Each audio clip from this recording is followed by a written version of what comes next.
Estimados estudiantes, reciban un cordial saludo de la Universidad Técnica del Norte, modalidad en línea.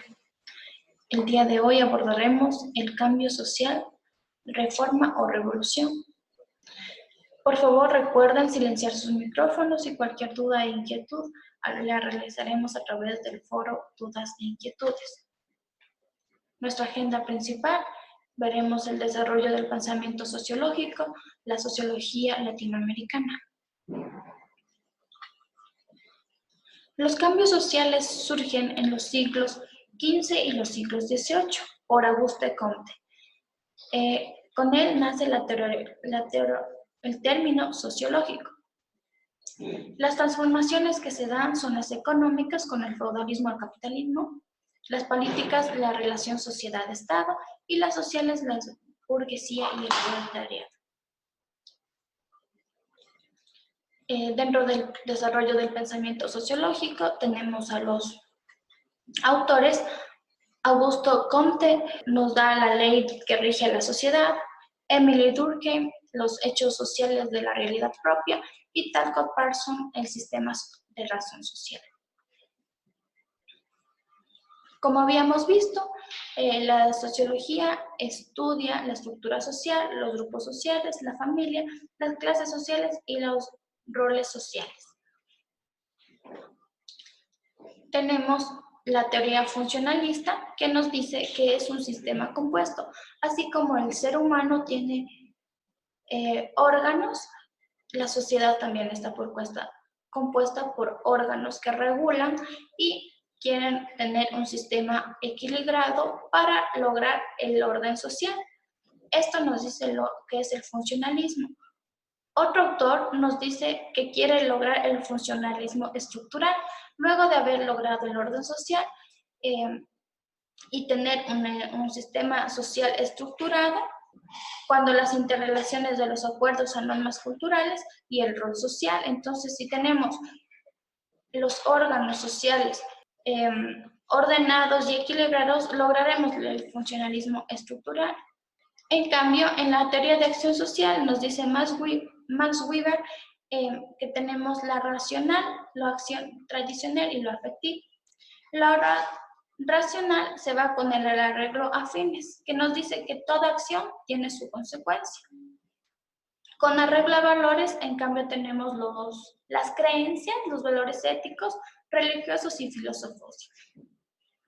En lo tradicional están las costumbres arraigadas, que aquí entrarían los ancestros. En este caso tendríamos los otavaleños que hacen el Inti Raymi.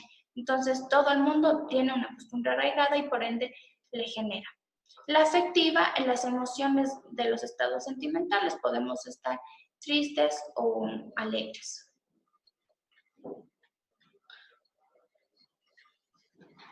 El arrielismo de Rodo. Rodo era un uruguayo con una corriente ideológica latinoamericana y crea el Ariel en 1900.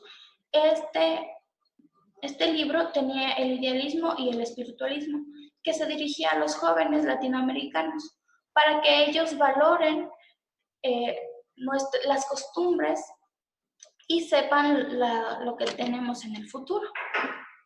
También quería evitar que los españoles nos impongan la religión, por eso él quería rescatar las naciones de Latinoamérica. El pensamiento sociológico de José Martín. José Martín era un cubano. Él hizo un ensayo que tenía la unión de los pueblos hispanoamericanos. Contrarrestaba a la cultura anglosajona y proponía la paz equitativa. Uno de sus lemas era que la razón, sensibilidad y voluntad nos daban la libertad. También nos decía que el individuo es un ser social y la sociedad es el reflejo del hombre. Entonces, él quería liberarnos de todo lo que nos habían impuesto los españoles y tener una América Latina.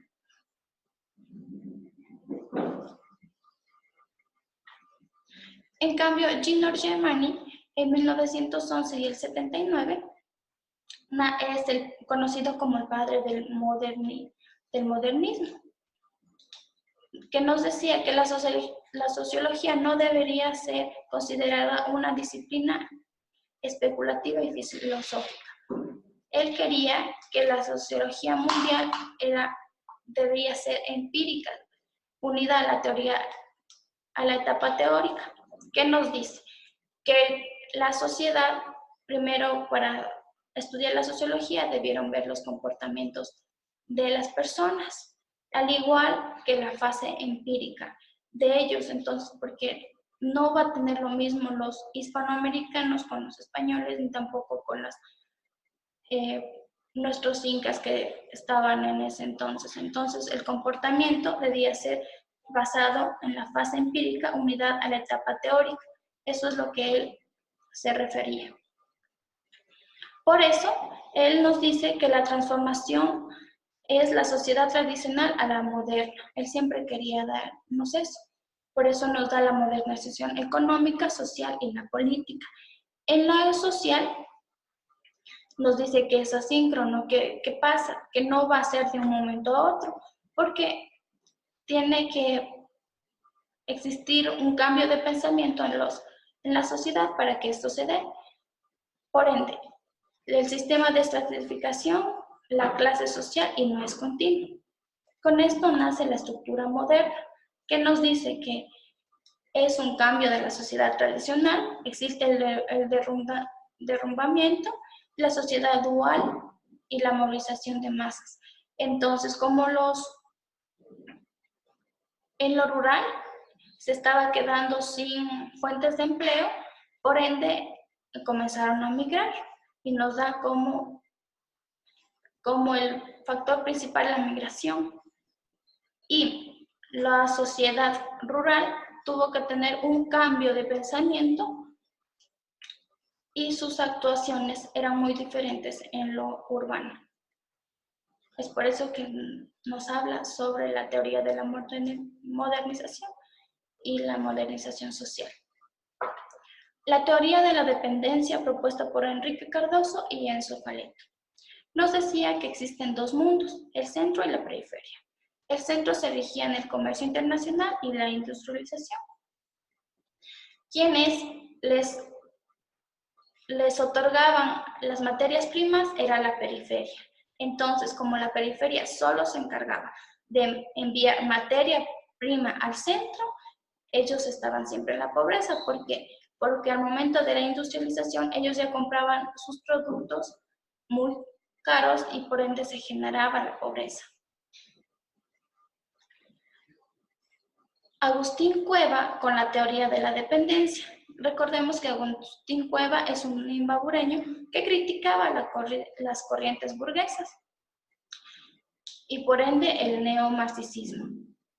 Él decía que las fuerzas productivas tienen que tener relaciones de producción para que ellos no se exista una inequidad en las clases sociales. Por eso sale y nos nace la lucha de las clases. Por ende, luego de esto, se crea la CEPAL. La CEPAL tiene como objetivos principales el desarrollo económico, acciones a su promoción, relaciones económicas y el desarrollo social. La causa es la industrialización y la materia prima. Como habíamos visto, la industrialización tiene el centro y la materia prima la periferia. ¿Qué quiere lograr la CEPAL? Quiere lograr la cooperación económica internacional, el desarrollo económico local y la propiedad de los medios de producción. Por ende, la CEPAL crea esto para evitar de que no se siga no haya justicia entre el principal, el centro y la periferia. Eso es en cuanto podemos ver a este tema.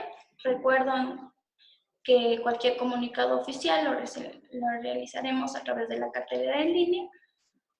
Para cualquier duda e inquietud tenemos el foro de dudas e inquietudes y recuerden usar la cafetería virtual para interactuar con sus compañeros. Muchas gracias.